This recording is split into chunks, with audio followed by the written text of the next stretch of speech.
Hi, guys, and welcome back to Reed's Readers with your host, Clinton Reed Britton. And today I'm going to bring with you my August wrap up. And just so you know, we have a Chewy right here. Chewy wanted to sit next to me. And we got a Share Bear in the back. So, in the month of August, I ended up reading 17 books and I DNF'd one. Technically, I soft DNF'd two others, but I don't count those as DNFs.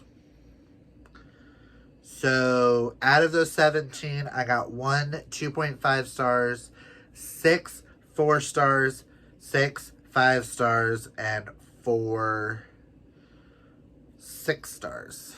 So, it was a really good reading month, and I do 6 stars on this channel. Those are the ones that are like all-time faves now. I read a total of 5,269 pages. 9 of the books were Mel romances. 5 were new to me authors. 9 were authors I've read before. I am on camera. No doing that. 2 of the books starts a series. 1 I might continue, 1 I am continuing. 5 books continue a series and 1 finishes. And I had 0 rereads. Mister, I am filming. They're going to be able to hear you.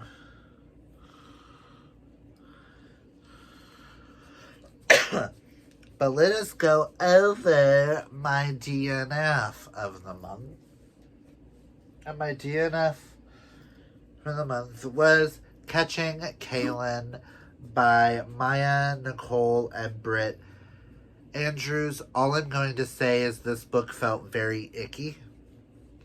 It felt like 2 women who were like, I want to watch men fuck. And then fetishize us. So, that is getting unhauled. And that'll be the last time you ever see me talk about that on this channel. Also, next, my 2.5, which wasn't actually a 5-star prediction for me, which was chosen for me by Karina to read this month, was The Pledge by Cal Dietrich. The Pledge is pretty much a queer scream set at a college. It's just everything felt surface level. I didn't really care about any of the characters. They would just die randomly, and I'm like, cool story, bro. I don't care. It was a fun, wild ride, but it felt more like a B-rated film, not one that... Not a B-rated film that I would rewatch. And now we're on to our 4 stars. My first 4-star I would like to talk about is I Was Born for This by Alice Oseman. This is my least favorite Alice Oseman, and the last one I needed to read before Heartstopper Volume 5. I know I have like 2 short story things to read in this world, and then I'll have read everything of hers. This was a fun ride. It was cute. It was interesting. It follows Angel and Jimmy. Angel is a fan of Jimmy's band, The Ark. Jimmy is an out and proud trans man, and Angel is Muslim.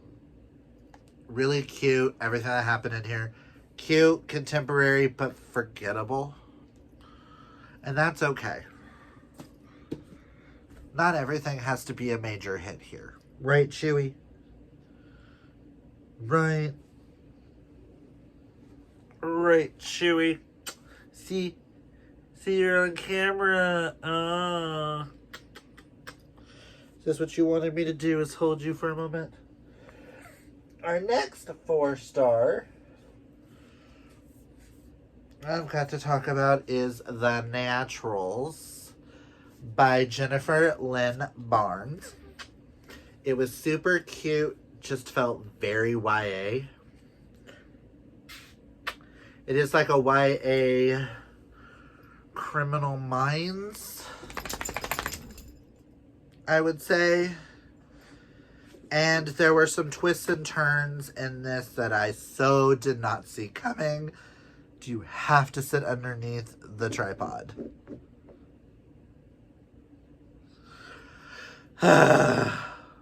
Filming life of a dog dad. But this was really cute. I am contemplating continuing, but it's not like one of those series where I'm like, I have to know what happens next. But I am contemplating getting the full series so that I can love another Jennifer Lynn Barnes series. This was a fun, crazy ride. The next 2 4-stars I want to talk about are The Castle and The Light, which are 5.5 and 5.6 in the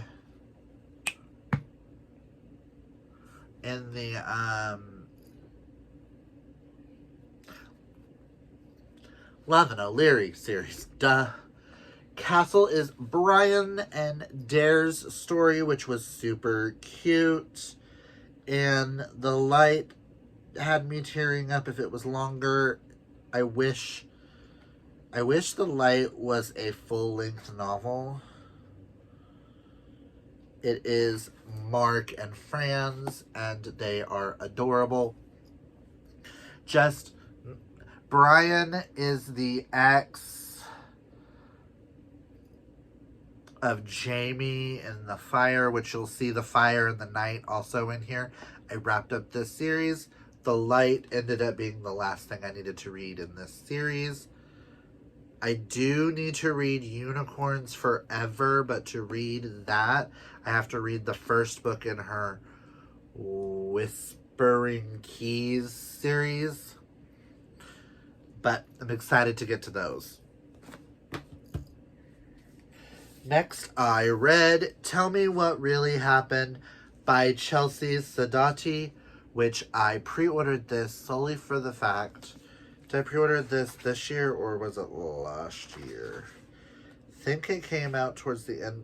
Yeah, towards the end of last year. I pre-ordered this because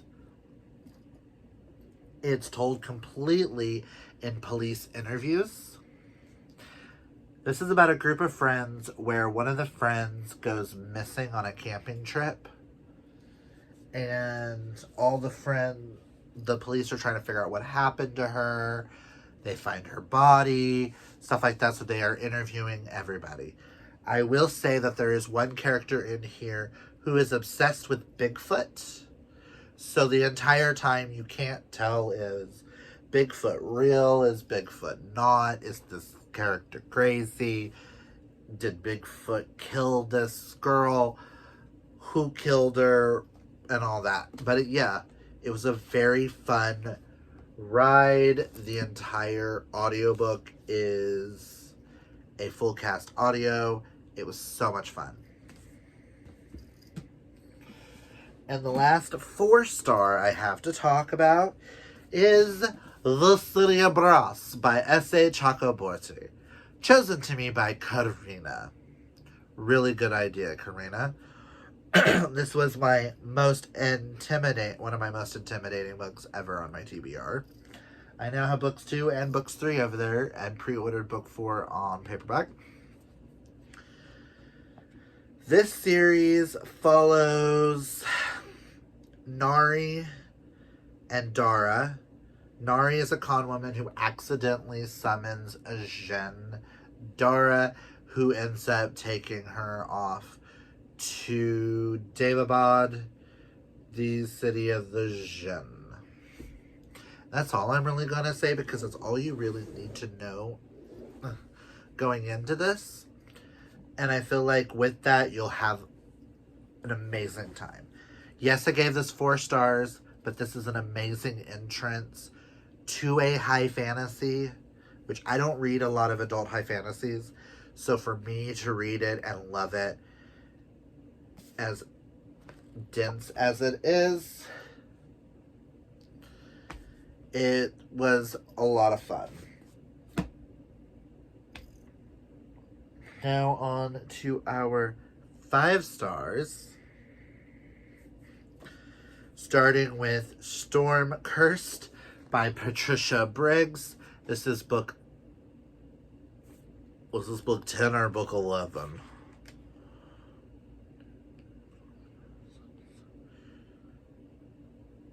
This is book 11 in the Mercy Thompson series. If you don't know what Mercy Thompson is, it's a series about a girl named Mercy Thompson who is a coyote shapeshifter who ends up getting mated and married to the alpha of the werewolf in her little town. Her best friend is a vampire, and her former boss is a goblin. Or gremlin. Is an Iron Fae. Such an interesting world. And this is all about how they pissed off a family of witches comes to town that do necromancy and there are zombie baby goats at one point. So much fun, and I cannot wait. I've got 2 more to read, and then I'll be caught up on Mercy, and then next year I can focus on Alpha and Omega before the next Mercy Thompson book comes out, and then I can start reading Mercy Alpha, Mercy Alpha, Mercy Alpha as they come out, like you're supposed to. Next is Death Note Volume 3. I sadly did not get to Volume 4 in August, so I'm hoping to read that the very first weekend in September. Hopefully getting it read soon so I can bring you my next installment for the Death Note vlog. 5 out of 5 stars. Loved this. That ending had me going, what? Wait for my video review for this coming soon. Fingers crossed. Next, I read the July Ba pick, and that is The New Guy by Serena Bowen. This is hockey friends to lovers, or strangers to friends to lovers, single dad trope romance. Oh, also a hockey player and the new physical therapist. And that's all I'm going to say. I will link the live show for The New Guy down below if y'all want to know anything else. This was super cute. We loved it, and we had a blast. But there's really not a lot to say. It's just like one of those I will gobble up and love, but it might not last the test of time. Next, we have The Writing Retreat by Julia Bartz. This follows a bunch of... Okay, this follows Rosa Vala. No, it does not. Follows Alex, who is invited to join the writing retreat of her favorite author, Rosa, even though knowing her former best friend, Rin, is going to be there, and they are tasked with writing and finishing a novel on this trip. When one of the other writers, female writers, ends up disappearing, and they find her dead, do things go haywire. That's all I'm gonna say. This book blew me away. I fucking loved it. I am so glad Sterling got me this. It was $2. He paid $2 for a brand new copy. and this is Julie Bart's debut thriller, mystery thriller. I will be reading more from her in the future. This was so much fun. Next, we have this month, September's Bob pick, and that's Wicked Lies Boys Tell. And I keep going back to this relationship several days after even reading it. We just had the live show for this. I will link the live show for this one as well. This follows Penn and Copeland, who were two former best friends, until Penn kisses Copeland and ruins their friendship. Then at a party, Copeland finds Penn in a fight where he accidentally breaks his hand.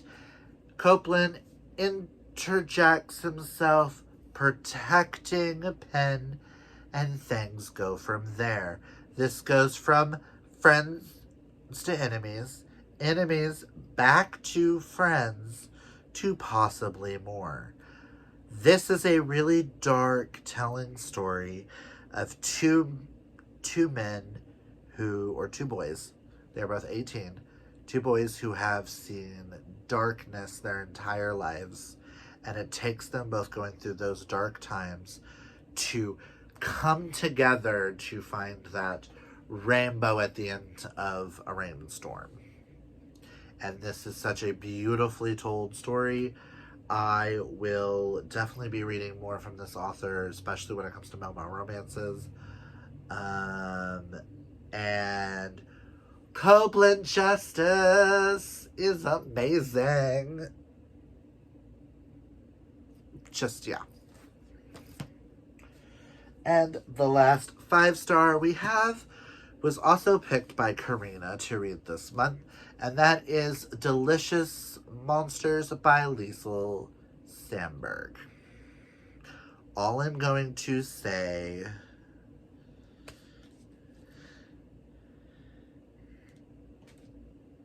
how do we pitch this? This is a YA horror following Daisy, who happens to see dead people.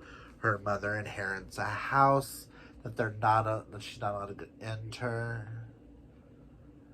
And then you're also following, is it B? Brittany, in today's time period, who is making a series for YouTube about forgotten black girls in stories and haunted houses and stuff like that. This is really hard to explain, but just know it is perfection. Liesl Sandberg is an auto-buy author in this household from now on. I do not care. Whatever she writes, I will gobble up, especially if it's horror. This is everything. And now for my 4 6-star reads of the month, which I don't think, it's really hard for me to give a 6-star nowadays, so to get 4. These first 2 are part of the same series. Books 4 and 5 in the May Archer Levin O'Leary series. We have The Fire, which follows Jamie and Parker's story. And then we have The Night, which is my favorite in the entire series, which follows Gideon and, is it Liam or Luke? Liam. Follows Gideon and Liam. This is a second chance romance between friends. And just everything. And then this is a Hallmark Christmas movie style Grumpy Sunshine second chance marriage single father trope of adorableness. Both of these warmed my heart and soul. These are two of my favorite couples. But Gideon, grumpiest of grump. Tea Party, Gertrude, Princess Gertrude. Oh, so adorable. I am officially done with the Love and Illyria series, which hopefully you guys will have an entire video of me talking about that series coming up soon. But yeah, next is The Southern Book Club's Guide to Slaying Vampires by Grady Hendrix. But God, this book is fucking phenomenal. This is set in the same town as the My Best Friend's Exorcism. Just a couple years later, with this book club, which invites a man in who they may or may not think is a vampire. And that is all I'm literally going to say about that. I feel like that's all you really need to know going into it. This blew me away. And to the point where I want to read nothing but all of Grady Hendrix's backlist. Last but not least, my favorite book of the month, and now my favorite book of the entire year, is a queer sci-fi. Who's shocked? I am, because it's a sci-fi. I don't read sci-fi. But that is Us, Etc. by Kit Vincent. I am just going to pitch this on how it was pitched to me. And that is a captivating LGBTQ fantasy that blends the enchantment of Cinderella with the futuristic world of The Matrix, delving into the questions about the nature of life, the pursuit of freedom, and the price one must pay for love between two AI robots. Have tissues handy. This book shattered me. And I've already told Kit, fuck you for hurting my soul like that in the best possible way ever. Also, be warned, I may make this a future Bob pick to force people to read it with us. So those are the 17 lovely books that I read in the month of August. Comment down below and let me know, have you read any of these? Did I convince you to check out any of these? I am definitely going to say, Karina, yes, you did not get all 5 stars with your 3 books, but you did have a success. So you did have a couple of successes there. So to me, I take it as a successful read. But yeah, that's all I've got for you guys today. If you like this video, hit that thumbs up. If you're new, hit that subscribe. And until next time, guys, always be fabulously yourself. Oh boy!